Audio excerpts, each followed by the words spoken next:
Good morning +1 class. ਤਾਂ ਆਪਾਂ ਅੱਗੇ ਸ਼ੁਰੂ ਕਰਾਂਗੇ ਜੀ ਪੇਪਰਾਂ ਤੋਂ ਬਾਅਦ ਕਾਫੀ ਦਿਨਾਂ ਬਾਅਦ ਆਪਣੀ ਵੀਡੀਓ ਸ਼ੁਰੂ ਹੋਣ ਜਾ ਰਹੀ ਹੈ। ਤਾਂ ਇਹਨਾਂ ਸੈਸ਼ਨਸ ਦੇ ਵਿੱਚ ਆਪਾਂ ਪ੍ਰੈਕਟੀਕਲ ਸੈਸ਼ਨ ਕਵਰ ਕਰਨ ਦੀ ਕੋਸ਼ਿਸ਼ ਕਰ ਰਹੇ ਹਾਂ, ਜਿਸ ਦੇ ਵਿੱਚ ਆਪਾਂ MS ਐਕਸਲ ਬਾਰੇ ਸਿੱਖਾਂਗੇ। ਤਾਂ ਦੇਖਦੇ ਹਾਂ ਜੀ MS ਐਕਸਲ ਦੇ ਵਿੱਚ ਕਵਰ ਕੀ ਕਰਨਾ ਹੈ। First of all inserting and modifying picture and clip art. MS Excel ਦੇ ਵਿੱਚ ਵੀ ਆਪਾਂ ਪਿਕਚਰਸ ਵਗੈਰਾ ਤੇ ਕਲਿਪ ਆਰਟ ਵਗੈਰਾ ਲਗਾ ਸਕਦੇ ਹਾਂ ਤੇ ਉਹਨਾਂ ਨੂੰ ਮੋਡੀਫਾਈ ਕਰਨਾ ਇਹ ਸਿੱਖਾਂਗੇ। ਦੈਨ ਨੈਕਸਟ ਹੈ ਸ਼ੇਪਸ ਨੂੰ ਬਣਾਉਣਾ ਤੇ ਸੁਧਾਰਨਾ, ਇਹ ਵੀ ਕਾਫੀ ਈਜ਼ੀ ਹੈ। Then third one is smart art graphics ਦੇ ਨਾਲ ਵਰਕ ਫਲੋ ਨੂੰ ਮਿਸਾਲ ਦੇ ਕੇ ਸਮਝਾਉਣਾ। ਦੈਨ ਲੇਅਰ ਐਂਡ ਗਰੁੱਪਿੰਗ ਹੈ, ਗੋਲ ਸਿਕ ਫੰਕਸ਼ਨ ਹੈ, ਅੱਗੇ ਸਾਰਾ ਫਾਰਮੂਲਾ ਬੇਸਡ ਹੈ। ਤਾਂ ਕਾਫੀ ਇੰਟਰਸਟਿੰਗ ਰਹੇਗਾ ਜੀ MS ਐਕਸਲ ਆਪਣੇ ਲਈ, ਤੇ ਕਾਫੀ ਚੀਜ਼ਾਂ ਸਿੱਖਣ ਨੂੰ ਮਿਲਣਗੀਆਂ। ਤਾਂ ਪ੍ਰੈਕਟੀਕਲ ਦੇਖਦੇ ਹਾਂ ਸੈਸ਼ਨਸ ਦੇ ਵਿੱਚ ਹੈ ਕਿਆ। ਤਾਂ ਫਸਟ ਸੈਸ਼ਨ ਦੇ ਨਾਲ ਸ਼ੁਰੂ ਕਰਦੇ ਹਾਂ ਜੀ, ਤਸਵੀਰਾਂ ਅਤੇ ਕਲਿਪ ਆਰਟ ਦਾਖਲ ਕਰਨਾ ਅਤੇ ਸੁਧਾਰਨਾ। ਹੁਣ ਦੇਖੋ, ਪਹਿਲਾਂ ਅਸੀਂ MS ਵਰਡ ਦੇ ਵਿੱਚ ਦੇਖਿਆ ਹੈ ਕਿ ਅਸੀਂ ਪਿਕਚਰਸ ਵਗੈਰਾ ਇਨਸਰਟ ਕਰ ਸਕਦੇ ਹਾਂ, ਕਲਿਪ ਆਰਟ ਲਗਾ ਸਕਦੇ ਹਾਂ ਤੇ ਉਹਨਾਂ ਨੂੰ ਮੋਡੀਫਾਈ ਵਗੈਰਾ ਕਰ ਸਕਦੇ ਹਾਂ। ਦੈਨ ਅੱਜ ਆਪਾਂ ਸਿੱਖਾਂਗੇ ਕਿ MS ਐਕਸਲ ਦੇ ਵਿੱਚ ਅਸੀਂ ਕਿਵੇਂ ਕਰ ਸਕਦੇ ਹਾਂ। ਤਾਂ ਕਲਿਪ ਆਰਟ ਲਗਾਉਣ ਦੇ ਲਈ ਤੁਹਾਨੂੰ ਵੀ ਪਤਾ ਹੈ ਕਿ ਕਲਿਪ ਆਰਟ 'ਤੇ ਅਸੀਂ ਜਦੋਂ ਕਲਿੱਕ ਕਰਦੇ ਹਾਂ ਤੇ ਜੋ ਵੀ ਕਲਿਪ ਆਰਟ ਸਾਨੂੰ ਚਾਹੀਦਾ ਉਸ ਦੇ ਉੱਪਰ ਕਲਿੱਕ ਕਰਕੇ ਅਸੀਂ ਨੇਮ ਵਗੈਰਾ ਲਿਖ ਕੇ ਉਹ ਸਰਚ ਕਰ ਸਕਦੇ ਹਾਂ। ਤੇ ਇਹ ਸਾਰੀਆਂ ਚੀਜ਼ਾਂ ਆਪਾਂ ਪ੍ਰੈਕਟੀਕਲੀ ਦੇਖਾਂਗੇ। ਤੇ ਇੱਕ ਚੀਜ਼ ਹੋਰ ਮਾਈਂਡ ਦੇ ਵਿੱਚ ਰੱਖਾਂਗੇ ਕਿ ਇਸ ਦੇ ਵਿੱਚ ਅਸੀਂ ਕਿਹੜੀ ਟੈਬ ਤੇ ਕਿਹੜੇ ਗਰੁੱਪ ਦੇ ਵਿੱਚ ਕਲਿੱਕ ਕਰਾਂਗੇ। ਜਿਵੇਂ ਇਨਸਰਟ ਟੈਬ ਹੈ, ਇਲਸਟ੍ਰੇਸ਼ਨਸ ਗਰੁੱਪ ਹੈ, ਦੈਨ ਉਸ ਦੇ ਵਿੱਚੋਂ ਕਲਿਪ ਆਰਟ ਨੂੰ ਸਿਲੈਕਟ ਕਰਨਾ ਹੈ ਅਸੀਂ। ਤਾਂ ਇਹ ਸਾਰੀਆਂ ਚੀਜ਼ਾਂ ਜੀ ਪ੍ਰੈਕਟੀਕਲੀ ਦੇਖਦੇ ਹਾਂ ਤੇ ਸ਼ੁਰੂ ਕਰਦੇ ਹਾਂ।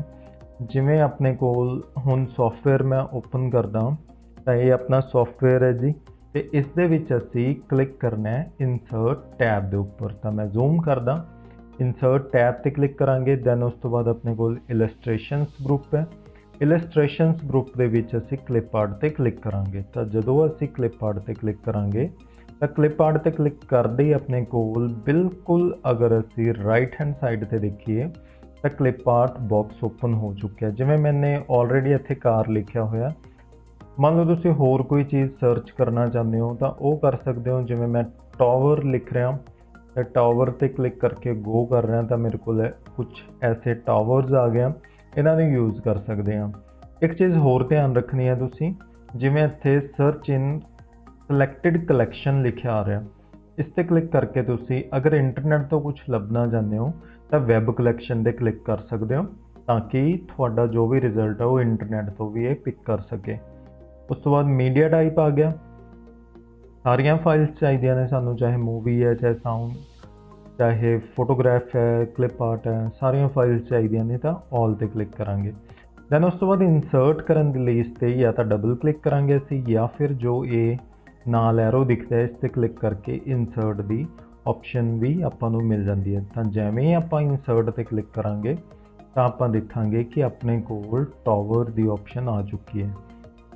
ਨਾਓ ਆਪਾਂ ਕਲਿਪ ਆਰਟ ਨੂੰ ਲਗਾ ਚੁੱਕੇ ਹਾਂ ਜੀ। ਤਾਂ ਇਸ ਤਰੀਕੇ ਨਾਲ ਅਸੀਂ ਕਲਿਪ ਆਰਟ ਯੂਜ਼ ਕਰ ਸਕਦੇ ਹਾਂ। ਮੰਨ ਲਓ ਤੁਸੀਂ ਕੋਈ ਵੀ ਫਾਰਮੂਲਾ ਲਗਾ ਰਹੇ ਹੋ, ਉਸਨੂੰ ਪਿਕਚਰਸ ਦੇ ਨਾਲ ਸਮਝਾਉਣਾ ਚਾਹੁੰਦੇ ਹੋ ਤਾਂ ਉਹ ਕਾਫੀ ਇਫੈਕਟਿਵ ਮੈਥਡ ਰਹੇਗਾ MS ਐਕਸਲ ਦੇ ਵਿੱਚ ਪਿਕਚਰਸ ਦੇ ਨਾਲ ਜਾਂ ਕਲਿਪ ਆਰਟ ਦੇ ਨਾਲ ਉਸਨੂੰ ਸਮਝਾਉਣਾ।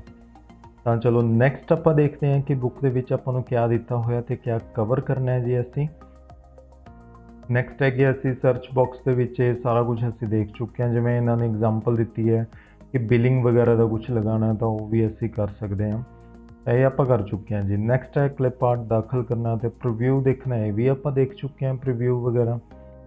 ਨਾਓ ਜੋ ਨੈਕਸਟ ਇੰਪੋਰਟੈਂਟ ਚੀਜ਼ ਕਵਰ ਕਰਾਂਗੇ ਉਹ ਹੈ ਤਸਵੀਰ ਦਾਖਲ ਕਰਨਾ, ਕੋਈ ਵੀ ਇਮੇਜ ਵਗੈਰਾ ਲਗਾਉਣਾ। ਉਹਦੇ ਲਈ ਵੀ ਸੇਮ ਅਸੀਂ ਇਨਸਰਟ ਟੈਬ ਤੇ ਇਲਸਟ੍ਰੇਸ਼ਨਸ ਗਰੁੱਪ ਤੇ ਪਿਕਚਰਸ ਤੇ ਕਲਿੱਕ ਕਰਾਂਗੇ। ਦੈਨ ਪਿਕਚਰ ਲਗਾਉਣ ਤੋਂ ਬਾਅਦ ਅਸੀਂ ਉਸ ਤੇ ਇਫੈਕਟ ਵਗੈਰਾ ਲਗਾ ਸਕਦੇ ਹਾਂ, ਤਾਂ ਉਹ ਕਾਫੀ ਇੰਟਰਸਟਿੰਗ ਰਹੇਗਾ ਜੀ। ਇਫੈਕਟ ਵਗੈਰਾ ਲਗਾਉਣਾ ਉਹ ਅਸੀਂ ਦੇਖਦੇ ਹਾਂ। ਹੁਣ ਦੇਖੋ ਇਫੈਕਟ ਦੇ ਵਿੱਚ ਆਪਾਂ ਕਿਆ ਕਵਰ ਕਰਨਾ ਹੈ ਉਹ ਦੇਖ ਲੈਂਦੇ ਹਾਂ। ਪਿਕਚਰ ਨੂੰ ਰੀਸਾਈਜ਼ ਕਰਨਾ, ਰੀਸਾਈਜ਼ ਕਰਨ ਦੇ ਲਈ ਅਸੀਂ ਫਾਰਮੈਟ ਟੈਬ ਆਪਣੇ ਕੋਲ ਓਪਨ ਹੋਏਗੀ ਤੇ ਸਾਈਜ਼ ਦੇ ਵਿੱਚ ਅਸੀਂ ਪ੍ਰੋਪਰਟੀਜ਼ ਆਪਸ਼ਨ ਨੂੰ ਐਡਜਸਟ ਕਰ ਸਕਦੇ ਹਾਂ, ਜਿਸ ਦੇ ਨਾਲ ਅਸੀਂ ਸਾਈਜ਼ ਬਦਲ ਸਕਦੇ ਹਾਂ। ਜਾਂ ਫਿਰ ਤੁਸੀਂ ਪਿਕਚਰ ਦੇ ਆਸੇ-ਪਾਸੇ 4 ਡਾਟਸ ਲੱਗ ਜਾਂਦੇ ਹੋ, ਉਹਨਾਂ ਨਾਲ ਵੀ ਤੁਸੀਂ ਐਡਜਸਟ ਕਰ ਸਕਦੇ ਹੋ। ਦੈਨ ਉਸ ਤੋਂ ਬਾਅਦ ਇਫੈਕਟ ਹੈ, ਇਫੈਕਟ ਦੇ ਵਿੱਚ ਤੁਸੀਂ 3D 2D ਜਾਂ ਸ਼ੈਡੋ ਵਗੈਰਾ ਲਗਾ ਸਕਦੇ ਹੋ। ਇਹ ਵੀ ਅਸੀਂ ਕਰਕੇ ਦੇਖਾਂਗੇ। ਇਹ ਸਾਰੀਆਂ ਚੀਜ਼ਾਂ ਹੋਣਗੀਆਂ ਜੀ ਪਿਕਚਰਸ ਦੇ ਵਿੱਚ। ਦੈਨ ਉਸ ਤੋਂ ਬਾਅਦ ਸ਼ੇਪ ਵਗੈਰਾ ਅਸੀਂ ਅਗਰ ਲਗਾਉਣਾ ਚਾਹੁੰਦੇ ਹਾਂ ਤਾਂ ਸ਼ੇਪ ਵੀ ਲਗਾ ਸਕਦੇ ਹਾਂ। ਤਾਂ ਕੁੱਲ ਮਿਲਾ ਕੇ ਸੈਸ਼ਨ ਦੇ ਵਿੱਚ ਫਿਲਹਾਲ ਇੰਨਾ ਹੀ ਸੀਗਾ। ਤਾਂ ਇਸ ਨੂੰ ਜ਼ਿਆਦਾ ਟਾਈਮ ਨਾ ਵੇਸਟ ਕਰਦੇ ਹੋਏ ਮੂਵ ਕਰਦੇ ਹਾਂ ਪ੍ਰੈਕਟੀਕਲ ਸੈਸ਼ਨਸ ਦੇ ਉੱਪਰ। ਤਾਂ ਇਹ ਮੈਂ ਡਿਲੀਟ ਕਰ ਰਿਹਾ ਤੇ ਕਲਿਪ ਆਰਟ ਨੂੰ ਇੱਧਰੋਂ ਕਲੋਜ਼ ਕਰ ਰਿਹਾ। ਤਾਂ ਇਨਸਰਟ ਟੈਬ ਤੇ ਕਲਿੱਕ ਕਰਾਂਗੇ ਜੀ। ਅਗੇਨ ਕਲਿਪ ਆਰਟ ਦੀ ਤਰ੍ਹਾਂ ਇਲਸਟ੍ਰੇਸ਼ਨਸ ਗਰੁੱਪ ਦੇ ਵਿੱਚ ਆਪਣੇ ਕੋਲ ਪਿਕਚਰ ਆਪਸ਼ਨ ਹੈ। ਤਾਂ ਪਿਕਚਰ ਆਪਸ਼ਨ ਤੇ ਅਸੀਂ ਕਲਿੱਕ ਕਰਾਂਗੇ। ਦੈਨ ਉਸ ਤੋਂ ਬਾਅਦ ਆਪਣੇ ਕੋਲ ਜਿਵੇਂ ਇਹ ਕੁਝ ਪਿਕਚਰਸ ਆ ਗਈਆਂ ਤਾਂ ਮੈਂ ਆਪਣੀ ਹੀ ਪਿਕਚਰ ਨੂੰ ਯੂਜ਼ ਕਰ ਲੈਂਦਾ। ਹੁਣ ਦੇਖੋ ਇਹ ਪਿਕਚਰ ਕਾਫੀ ਬੜੀ ਹੈ। ਤਾਂ ਇਸ ਦੇ ਆਸੇ-ਪਾਸੇ ਅਗਰ ਅਸੀਂ ਦੇਖੀਏ ਤਾਂ ਕੁਝ ਇਸ ਤਰੀਕੇ ਦੇ ਡਾਟਸ ਆ ਚੁੱਕੇ ਨੇ। ਇਹਨਾਂ ਡਾਟਸ ਨੂੰ ਤੁਸੀਂ ਕਲਿੱਕ ਕਰਕੇ ਰੱਖੋ ਤੇ ਇਸ ਨੂੰ ਛੋਟਾ ਕਰ ਸਕਦੇ ਹੋ ਪਿਕਚਰ ਨੂੰ। ਕੁਝ ਇਸ ਤਰੀਕੇ ਨਾਲ ਹੁਣੇ ਪਿਕਚਰ ਛੋਟੀ ਹੋ ਗਈ ਹੈ। ਇਸ ਨੂੰ ਮੈਂ ਥੋੜਾ ਡਰੈਗ ਕਰਕੇ ਉੱਪਰ ਲੈ ਆਣਾ। ਤਾਂ ਇਹ ਦੇਖੋ ਹੁਣ ਪਿਕਚਰ ਲੱਗ ਚੁੱਕੀ ਹੈ ਜੀ। ਹੁਣ ਉਸ ਤੋਂ ਬਾਅਦ ਅਸੀਂ ਕੀ ਕਰਾਂਗੇ, ਇਸ ਪਿਕਚਰ ਨੂੰ ਅਸੀਂ ਇਫੈਕਟ ਵਗੈਰਾ ਲਗਾ ਕੇ ਦੇਖਾਂਗੇ। ਹੁਣ ਦੇਖੋ ਰੀਸਾਈਜ਼ ਕਰਨਾ ਆਪਾਂ ਸਿੱਖ ਗਏ ਹਾਂ ਕਿ ਕਿਸ ਤਰੀਕੇ ਨਾਲ ਅਸੀਂ ਰੀਸਾਈਜ਼ ਮਾਊਸ ਦੇ ਨਾਲ ਕਰਨਾ ਹੈ। ਅਗਰ ਤੁਸੀਂ ਵੈਸੇ ਐਡਜਸਟ ਕਰਨਾ ਚਾਹੁੰਦੇ ਹੋ ਤਾਂ ਬਿਲਕੁਲ ਲਾਸਟ ਗਰੁੱਪ ਹੈ ਜੀ ਸਾਈਜ਼। ਇਸ ਦੇ ਵਿੱਚ ਤੁਸੀਂ ਹਾਈਟ ਐਂਡ ਵਿਡਥ ਸੈੱਟ ਕਰ ਸਕਦੇ ਹੋ। ਜਿਵੇਂ ਹੁਣ 4.32 ਇੰਚਜ਼ ਹੈ ਤਾਂ ਇਸ ਨੂੰ ਮੈਂ ਚੇਂਜ ਕਰ ਸਕਦਾ। ਅਗਰ ਮੈਂ ਇਕੱਲਾ 4 ਲਿਖਦਾ ਤੇ ਨੀਚੇ ਇਕੱਲਾ 3 ਲਿਖਦਾ ਤਾਂ ਇਹ ਵੀ ਮੇਰੇ ਲਈ ਵਰਕ ਕਰੇਗਾ। ਉਸ ਤੋਂ ਬਾਅਦ ਐਂਟਰ ਪ੍ਰੈਸ ਕਰੋ। ਦੇਖੋ ਥੋੜਾ ਜਿਹਾ ਚੇਂਜ ਹੋ ਗਿਆ ਕਿਉਂਕਿ ਸ਼ਾਇਦ 4 ਤੇ ਐਡਜਸਟ ਨਾ ਕਰ ਸਕੇ ਤਾਂ ਇਦਾਂ ਕਰਕੇ ਚੇਂਜ ਹੋ ਗਿਆ। ਉਸ ਤੋਂ ਬਾਅਦ ਇਸ ਦੇ ਵਿੱਚ ਇਫੈਕਟ ਲਗਾ ਕੇ ਦੇਖਦੇ ਹਾਂ। ਹੁਣ ਦੇਖੋ ਇਫੈਕਟ ਅਗਰ ਲਗਾਉਣਾ ਤਾਂ ਪਿਕਚਰ ਸਟਾਈਲ ਗਰੁੱਪ ਦੇ ਵਿੱਚ ਜਾਣਾ ਪਏਗਾ ਤੁਹਾਨੂੰ। ਪਿਕਚਰ ਸਟਾਈਲ ਗਰੁੱਪ ਦੇ ਵਿੱਚ ਤੁਹਾਡੇ ਕੋਲ ਪਿਕਚਰ ਇਫੈਕਟ ਕੰਟਰੋਲ ਆ ਰਿਹਾ। ਤਾਂ ਪਿਕਚਰ ਇਫੈਕਟ ਕੰਟਰੋਲ ਦੇ ਉੱਪਰ ਕਲਿੱਕ ਕਰਾਂਗੇ ਐਂਡ ਇੱਥੇ ਆਪਣੇ ਕੋਲ ਬਹੁਤ ਸਾਰੇ ਇਫੈਕਟ ਦਿੱਤੇ ਹੋਏ ਆ। ਮੈਂ ਇਸ ਨੂੰ ਥੋੜਾ ਜ਼ੂਮ ਆਊਟ ਕਰਕੇ ਦਿਖਾਉਂਦਾ। ਹੁਣ ਦੇਖੋ ਪ੍ਰੀਸੈਟ ਹੈ, ਸ਼ੈਡੋ ਹੈ, ਰਿਫਲੈਕਸ਼ਨ ਹੈ, ਗਲੋ, ਸੌਫਟ ਐਜ, ਬੇਵਲ, 3D ਰੋਟੇਸ਼ਨ। ਇਹ ਖਾਲੀ ਥਾਵਾਂ ਵੀ ਆਉਣਗੀਆਂ। ਕੋਈ 5 ਇਫੈਕਟ ਦੇ ਨਾਮ ਲਿਖੋ ਤਾਂ ਇਹ ਤੁਸੀਂ ਯਾਦ ਰੱਖਣੇ ਆ। ਹੁਣ ਦੇਖੋ ਪ੍ਰੀਸੈਟ ਤੋਂ ਅਗਰ 1-2 ਲਗਾ ਕੇ ਦੇਖਿਆ, ਜਿਵੇਂ ਆ ਡਾਇਮੰਡ ਸ਼ੇਪ ਵਰਗਾ ਕੁਛ ਲਗਾ ਕੇ ਦੇਖ ਰਹੇ ਹਾਂ ਤਾਂ ਇੰਨਾ ਨਹੀਂ ਪਤਾ ਲੱਗ ਰਿਹਾ। ਕੁਛ ਐਜਿਸ ਤੇ ਲਗਾ ਕੇ ਦੇਖਦੇ ਹਾਂ ਤਾਂ ਤੁਸੀਂ ਦੇਖੋ ਸ਼ੈਡੋ ਤੇ ਥੋੜਾ ਜਿਹਾ ਇਫੈਕਟ ਪਿਆ। ਇਹ ਟਰਨ ਜਿਹਾ ਲਗਾ ਕੇ ਦੇਖਦੇ ਹਾਂ। ਹਾਂਜੀ ਹੁਣ ਥੋੜਾ ਕਲੀਅਰ ਹੋ ਰਿਹਾ ਕਿ ਪ੍ਰੀਸੈਟ ਦੇ ਵਿੱਚੋਂ ਅਗਰ ਅਸੀਂ ਕੁਛ ਲਗਾ ਕੇ ਦੇਖ ਰਹੇ ਹਾਂ ਤਾਂ ਇਫੈਕਟ ਪਏਗਾ ਥੋੜਾ ਬਹੁਤ। ਹੁਣ ਦੇਖੋ ਇਹ ਕਿੰਨਾ ਅੱਛਾ ਲੱਗ ਰਿਹਾ ਇਫੈਕਟ।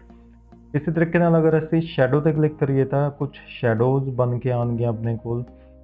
ਹਾਲਾਂਕਿ ਆਲਰੇਡੀ ਪਿਕਚਰ ਦੇ ਵਿੱਚ ਮੈंने ਸ਼ੈਡੋ ਪਹਿਲਾਂ ਤੋਂ ਹੀ ਲਗਾਈ ਹੋਈ ਹੈ, ਪਰ ਫਿਰ ਵੀ ਤੁਸੀਂ ਇਹਨਾਂ ਦੀ ਮਦਦ ਨਾਲ ਲਗਾ ਸਕਦੇ ਹੋ। ਉਸ ਤੋਂ ਬਾਅਦ ਗਲੋ ਦੇ ਵਿੱਚ ਅਗਰ ਆਪਾਂ ਕਲਿੱਕ ਕਰੀਏ ਤਾਂ ਗਲੋ ਤੋਂ ਜ਼ਿਆਦਾ ਕਲੀਅਰ ਹੋਏਗਾ। ਦੇਖੋ ਰੈੱਡ ਕਲਰ ਦਾ ਗਲੋ ਆ ਰਿਹਾ ਸਾਈਡ ਤੇ, ਔਰੇਂਜ ਕਲਰ ਦਾ ਲਗਾ ਸਕਦੇ ਹਾਂ, ਬਲੂ ਕਲਰ ਦਾ ਲਗਾ ਸਕਦੇ ਹਾਂ ਤਾਂ ਇਹ ਗਲੋ ਹੋ ਗਿਆ।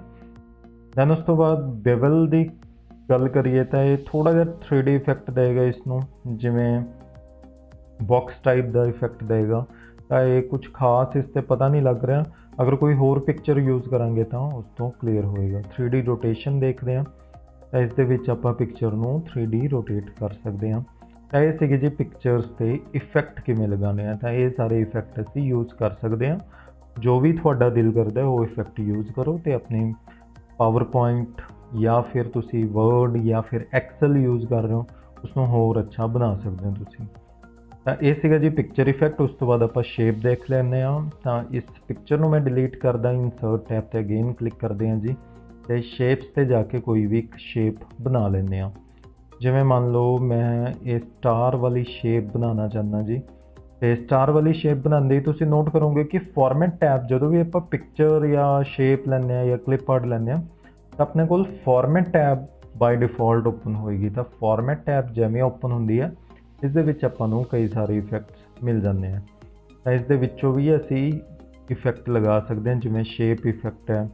ਤਾਂ ਇਸ ਨੂੰ ਥੋੜਾ ਜਿਹਾ ਸਾਈਡ ਕਰਦੇ ਹਾਂ ਸੋ ਦੈਟ ਥੋੜਾ ਕਲੀਅਰ ਹੋਵੇ। ਤਾਂ ਸ਼ੇਪ ਇਫੈਕਟ ਤੇ ਕਲਿੱਕ ਕਰਕੇ ਅਗਰ ਮੈਂ ਗਲੋ ਤੇ ਕਲਿੱਕ ਕਰ ਰਿਹਾ ਤਾਂ ਤੁਸੀਂ ਦੇਖੋ ਥੋੜਾ ਜਿਹਾ ਸਟਾਰ ਦੇ ਆਸੇ ਪਾਸੇ ਗਲੋ ਆ ਰਿਹਾ। ਉਸ ਤੋਂ ਬਾਅਦ ਬੇਵਲ ਦੀ ਆਪਸ਼ਨ ਚਲਾ ਕੇ ਦੇਖਦੇ ਹਾਂ। ਹਾਂਜੀ ਇਸ ਤੋਂ ਕਲੀਅਰ ਹੋ ਰਿਹਾ। ਹੁਣ ਦੇਖੋ ਸਟਾਰ ਦੀ ਸ਼ੇਪ ਥੋੜੀ 3D ਜਿਵੇਂ ਉੱਭਰਿਆ ਹੋਇਆ ਸਟਾਰ ਹੈ ਵੈਸਾ ਕੁਝ ਬਣ ਕੇ ਆ ਰਿਹਾ। ਤਾਂ ਇਸ ਤੋਂ ਜ਼ਿਆਦਾ ਕਲੀਅਰ ਹੋ ਰਿਹਾ ਜੀ। ਤੇ ਰੋਟੇਸ਼ਨ ਦੇ ਵਿੱਚ ਆਪਾਂ ਪਿਕਚਰ ਤੇ ਵੀ ਦੇਖ ਚੁੱਕੇ ਸੀ। ਤਾਂ ਇਹ ਸੀਗਾ ਜੀ ਸਾਰਾ ਅੱਜ ਦਾ ਪ੍ਰੈਕਟੀਕਲ ਦਾ ਸੈਸ਼ਨ ਕਿ ਕਿਸ ਤਰੀਕੇ ਨਾਲ ਅਸੀਂ ਪਿਕਚਰਸ ਦੇ ਨਾਲ ਕੰਮ ਕਰ ਸਕਦੇ ਹਾਂ, ਕਲਿਪਆਰਟ ਦੇ ਨਾਲ ਕੰਮ ਕਰ ਸਕਦੇ ਹਾਂ MS ਐਕਸਲ ਦੇ ਵਿੱਚ। ਤਾਂ ਬੁੱਕ ਦੇ ਵਿੱਚ ਚੱਲਦੇ ਹਾਂ ਜੀ, ਦੇਖਦੇ ਹਾਂ ਅੱਗੇ ਕੀ ਕਰਨਾ ਹੈ ਅਸੀਂ। ਤੇ ਨੈਕਸਟ ਆਪਾਂ ਸਾਰਾ ਪ੍ਰੈਕਟੀਕਲੀ ਫਿਨਿਸ਼ ਕਰ ਚੁੱਕੇ ਹਾਂ ਤੇ ਇਸ ਦੇ ਵਿੱਚ ਆਉਂਦੇ ਕੁਐਸਚਨ ਨੂੰ ਬਾਅਦ ਚ ਕਰਦੇ ਹਾਂ। ਖਾਲੀ ਥਾਵਾਂ ਦੇਖਦੇ ਹਾਂ ਜੀ। ਪਹਿਲਾਂ clip art option dash tab insert tab ਦੇ ਵਿੱਚ ਹੁੰਦੀ ਹੈ ਤੇ ਉਸ ਤੋਂ ਬਾਅਦ ਕਿਹੜਾ ਗਰੁੱਪ ਹੈ, ਇਲਸਟ੍ਰੇਸ਼ਨ ਗਰੁੱਪ। ਪਿਕਚਰ ਆਪਸ਼ਨ ਕਿਹੜੀ ਟੈਬ ਦੇ ਵਿੱਚ ਹੈ, ਇਨਸਰਟ ਟੈਬ ਤੇ ਇਲਸਟ੍ਰੇਸ਼ਨ ਗਰੁੱਪ ਹੈ, ਦੋਵਾਂ ਦੇ ਸੇਮ ਆਨਸਰ ਆਉਣਗੇ ਜੀ। ਥਰਡ ਆਂਦਾ ਸਪਰੈਡਸ਼ੀਟ ਸੌਫਟਵੇਅਰ ਦੇ ਵਿੱਚ ਉਪਲਬਧ ਕਿਸੇ 5 ਇਫੈਕਟ ਦੀ ਸੂਚੀ ਬਣਾਓ। ਤਾਂ ਸੀਗਾ ਬੇਵਲ, 3D ਰੋਟੇਸ਼ਨ, ਸ਼ੈਡੋ, ਪ੍ਰੀਸੈਟਸ ਆ ਗਏ, ਦੈਨ ਰਿਫਲੈਕਸ਼ਨ ਸੀਗਾ। ਤਾਂ ਇਹ ਸਾਰੇ 5 ਇਫੈਕਟ ਆ ਗਏ ਆਪਣੇ ਕੋਲ। ਉਸ ਤੋਂ ਬਾਅਦ ਹੈ ਫਰਸਟ ਵਨ ਕਿ ਕਲਿਪਆਰਟ ਕਿਵੇਂ ਲਗਾਉਣਾ ਹੈ, ਉਦਾਹਰਨ ਦੇ ਨਾਲ ਦੱਸਣਾ ਹੈ। ਤਾਂ ਉਹ ਵੀ ਇੱਕ ਅੱਛੀ ਐਗਜ਼ਾਮਪਲ ਦੇ ਨਾਲ ਆਪਾਂ ਕੀਤਾ ਸੀ, ਜਿਵੇਂ ਟਾਵਰ ਲਗਾ ਕੇ ਦੇਖਿਆ ਸੀ। ਤੁਸੀਂ ਬਿਲਿੰਗ ਵਾਲੀ ਐਗਜ਼ਾਮਪਲ ਲੈ ਸਕਦੇ ਹੋ ਕਿ ਅਸੀਂ ਇਨਸਰਟ ਟੈਬ ਤੇ ਜਾ ਕੇ ਇਲਸਟ੍ਰੇਸ਼ਨ ਗਰੁੱਪ ਦੇ ਵਿੱਚ ਕਲਿਪਆਰਟ ਤੇ ਕਲਿੱਕ ਕਰਾਂਗੇ ਤੇ ਜੋ ਸਾਡੀ ਨੀਡ ਹੈ ਉਸ ਨੂੰ ਸਰਚ ਕਰਾਂਗੇ। ਉਸ ਤੋਂ ਬਾਅਦ ਸਪਰੈਡਸ਼ੀਟ ਦੇ ਵਿੱਚ ਦਾਖਲ ਕੀਤੀ ਗਈ ਤਸਵੀਰ ਤੇ 3D ਇਫੈਕਟ ਲਗਾਉਣਾ, ਜਸਟ ਹੁਣੇ ਲਗਾ ਕੇ ਹਟੇ ਹਾਂ ਜੀ। ਇਹ ਫਾਰਮੈਟ ਟੈਬ ਦੇ ਵਿੱਚ ਅਸੀਂ ਜਾਵਾਂਗੇ, ਪਿਕਚਰ ਸਟਾਈਲਸ ਦੇ ਵਿੱਚ ਜਾ ਕੇ ਪਿਕਚਰ ਇਫੈਕਟ ਸਿਲੈਕਟ ਕਰਕੇ 3D ਰੋਟੇਸ਼ਨ ਜਾਂ ਜੋ ਵੀ ਤੁਹਾਡੀ ਨੀਡ ਹੈ ਉਸ ਨੂੰ ਅਸੀਂ ਲਗਾ ਸਕਦੇ ਹਾਂ। ਤਾਂ ਇਸ ਦੇ ਨਾਲ ਹੀ ਜੀ ਆਪਣਾ ਇਹ ਵਾਲਾ ਸੈਸ਼ਨ ਫਿਨਿਸ਼ ਹੁੰਦਾ ਹੈ MS ਐਕਸਲ ਵਾਲਾ। ਤੇਰਾ ਜੇ ਇੱਕ ਡਾਊਟ ਸੀਗਾ ਆਪਣਾ ਕਿ ਸਿਲੇਬਸ ਚੇਂਜ ਹੋਏਗਾ ਨਹੀਂ ਹੋਏਗਾ, ਤਾਂ +1 ਦਾ ਸਿਲੇਬਸ ਨਹੀਂ ਚੇਂਜ ਹੋਏਗਾ, 9-10th ਦਾ ਹੋਇਆ। ਤਾਂ ਆਪਾਂ ਨੂੰ ਡਰਨ ਦੀ ਲੋੜ ਨਹੀਂ ਹੈ, ਆਪਾਂ ਨੋਰਮਲੀ ਆਪਣਾ ਸਿਲੇਬਸ ਕੈਰੀ ਔਨ ਕਰਾਂਗੇ। ਤੇ ਜੋ ਪਹਿਲਾ ਤੇ ਦੂਜਾ ਚੈਪਟਰ ਰਹਿੰਦਾ ਹੈ, ਹਲੇ ਯੂਨਿਟਸ ਰਹਿੰਦੇ ਆ, ਉਹ ਆਪਾਂ ਨੈਕਸਟ ਵੀਡੀਓਜ਼ ਦੇ ਵਿੱਚ ਕਵਰ ਕਰਾਂਗੇ। ਤਾਂ ਨੈਕਸਟ ਦੇਖ ਲੈਂਦੇ ਹਾਂ ਇਹ ਸ਼ੇਪਸ ਨੂੰ ਬਣਾਉਣਾ ਤੇ ਸੁਧਾਰਨਾ, ਇਹ ਆਪਾਂ ਨੈਕਸਟ ਵੀਡੀਓ ਦੇ ਵਿੱਚ ਕਰਾਂਗੇ। ਤਾਂ ਮੈਨੂੰ ਉਮੀਦ ਹੈ ਕਿ ਤੁਹਾਨੂੰ ਸਮਝ ਆਇਆ ਹੋਏਗਾ ਤੇ ਪ੍ਰੈਕਟੀਕਲ ਇੰਟਰਸਟਿੰਗ ਲੱਗਿਆ ਹੋਏਗਾ। ਤਾਂ ਵੀਡੀਓ ਅੱਛੀ ਲੱਗੀ ਤਾਂ ਲਾਈਕ ਕਰ ਦਿਓ ਤੇ ਚੈਨਲ ਨੂੰ ਸਬਸਕ੍ਰਾਈਬ ਕਰ ਲਓ ਜਿਹੜੇ ਨਵੇਂ ਸਟੂਡੈਂਟ ਹੈ। ਤਾਂ ਮਿਲਦੇ ਹਾਂ ਜੀ ਨੈਕਸਟ ਵੀਡੀਓ ਦੇ। Till then take care and have a nice day.